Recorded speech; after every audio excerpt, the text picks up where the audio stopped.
better get in here. We got a lot to cover on steel limits. Oh my God, we were literally talking.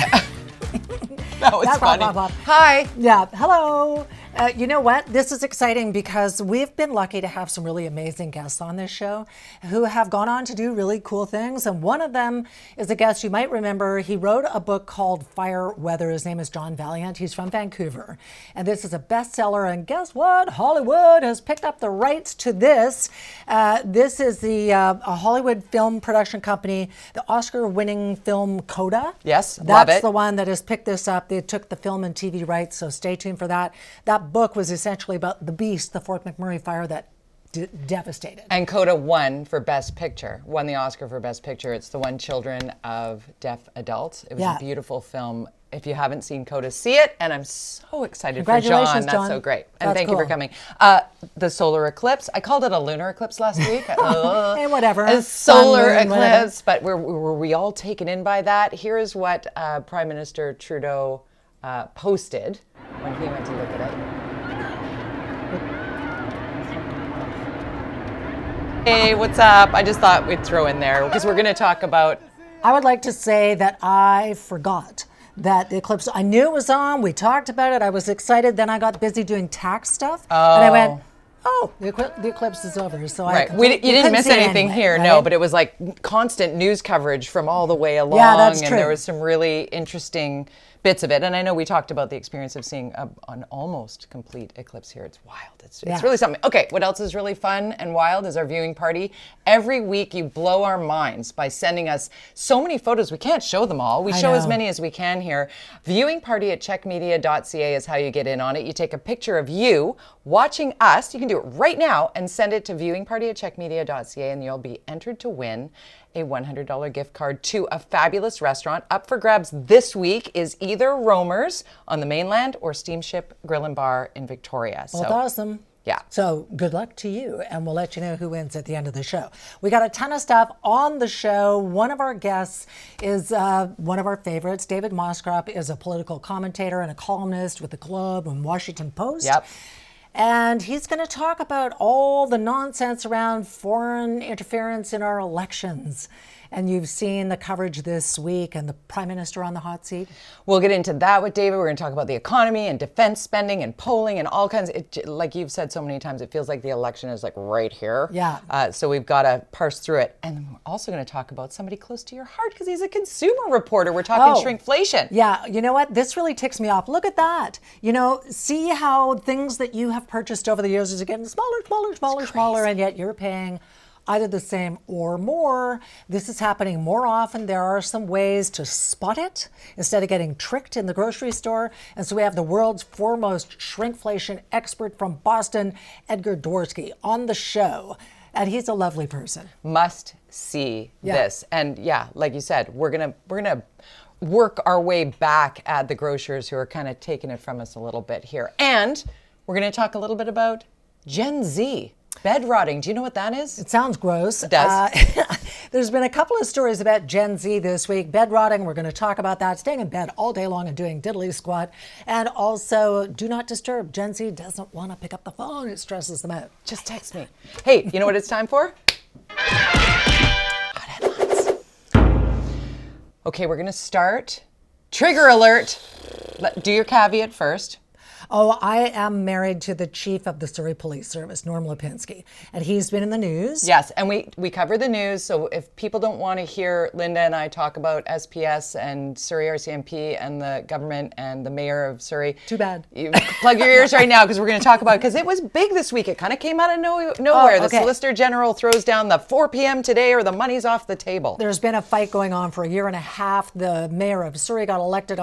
She's going to keep the RCMP and get rid of the transition, which was halfway through, to the Surrey Police Service, and fight with the province. Anyway, she went to the province in January and said, okay, we'll make a deal.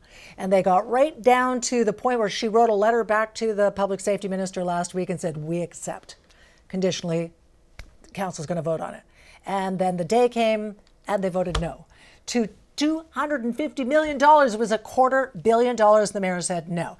I know too much about this story. She said yes, she said yes, and then she said no. So now the province is saying, okay, we're taking over, and the transition's going ahead, and $150 million is going straight to the Surrey Police Board, and they will keep going, and everybody's still fighting, and it's not over yet, and it makes me crazy. Oh my God. So anyway. We'll keep you posted. Another thing that was making us crazy, yes, please, this week was, last Thursday we talked about the leaked memo from Northern BC Health Authority, the drug use, open drug use in hospitals in Northern BC. And now we find out, thank you Rob Shaw for writing about this, that there is that type of drug use, rampant, outrageous, apparently, drug use in St. Paul's Hospital in Vancouver as well. Which doesn't surprise me because it is an area where a lot of people who are dealing with addiction are homeless or around there.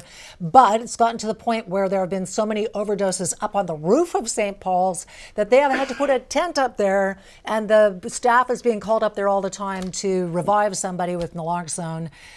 Sometimes so the same people over and over. Why then did they move the overdose prevention site from St. Paul's into my neighborhood in Yaletown, which then caused a big stink? Anyway, it's a problem, and government is now being forced. I think the BC United wants there to be an emergency debate in the House on this. Well, there's drug dealers coming in and out because there's decrim. You know, you're allowed to have your personal use of your drug of choice, I guess, but trafficking drugs is still illegal. That is not decriminalized. It's the personal use that's been, but the memos that are coming out of St. Paul's Hospital are saying that drug dealers are like openly coming in and out and delivering. And what if you're in a bed, you've been in a car accident, you're in a bed, you're in a room with 3 other people, and somebody's in there smoking meth in the corner? I mean, that's not okay. So I don't know what we do. It's an upside down world. We're going to stay on it. Speaking of things that we're trying to fix as a society, are these protests that are happening in and around schools, particularly what we've talked about so many times with SOGI 123. People hate it. They protest at schools. Well, now there's going to be a 20-meter bubble around schools to protect staff and children. Hello. You remember the drag time, story time? Yes. Drag queens would go and read, and there were protests. I mean, it's stupid. And so, yeah, there's a new rule. I support it. I'm with you. Yeah. So we should also talk about the fact that, you know, there are new measures. In fact, government came out today and said if you're a first-time home buyer, you can now qualify for a mortgage that's amortized over 30 years, but it has to be a brand new property. Good news. Fair enough. Because guess what? Housing prices are going nowhere but they're going to go to record highs again in 2026 because there's way too much demand. Prices are crazy, and the buyers are coming back. It's going to be seller's market in 2024, the back half of this year. Which leads to the fact that the April bank rate check-in stayed pat because everything's just too hot still. So that hurts a lot of people. Maybe June. I mean, for all the people that are holding on by their fingernails to try and make it through to their next mortgage payment. Exactly. Yeah. The bank rate is. Okay. We talked about carbon taxes a lot on the show as well. And now all of the federal parties have joined together in asking the Prime Minister to have a televised carbon tax summit with all the premiers. And he's saying, not doing that. So we'll see. There's so much pressure around that subject. And I don't know where I land on it. Nobody wants to pay more taxes, but I also think we're in a climate crisis, and I don't know. I don't know enough about it. It's too easy to say it's black and white. I think we need some form of encouragement to get people to stop using fossil fuels. Yeah. Is the carbon tax the right way? People smarter than me think it is. I don't know. Would love some clarity on it. Don't need a made-for-TV event of it. Is that just going to cost us all more money anyways? Speaking of money, what do you think about this? Olympic athletes in track and field, gold medalists, getting money. $50,000 in Paris is the first time ever that they've done it. I mean, I get it from the point of view that these are athletes, it's their job. It's nice that they're getting compensated, but at the same time, the Olympics are supposed to be about not professional, amateur sports. And so I'm already losing interest in the Olympics, I think compared to 25 years ago. But the explanation, I agree with you on that. The explanation that the IOC is giving is they should share some of the revenue with the athletes. I agree with that. I do agree with that. How about you support amateur sport across the board? Don't pay money for the top. That's just going to lead to more corruption when it comes to competition. It should be a level playing field for amateur athletes. The Olympics should be that. A big death today. O.J. Simpson, do you remember where you were with the Bronco chase? Totally. And I was a young reporter, a Cub reporter in Edmonton, watched the Bronco chase live and also watched the court case, which is the first time it had ever been televised. And we were just gripped to the TV. It was just quite something. He was only 76. early 70s? 76. He Okay. passed away due to cancer. Yeah. You know, this is a landmark day. He did change forever the landscape Yeah. of cable news, because that slow Did speed indeed. chase, we If it all don't- knew. If it don't fit, if the glove don't fit, you must acquit. Is that what it was? It was. Don't want to end on death here. Let's zombie cicadas before we Yeah, go. because that's happier. Oh my God. Okay, this is bizarre because there are trillions of these cicadas that are supposed to be emerging this year, but these ones are different, Jody.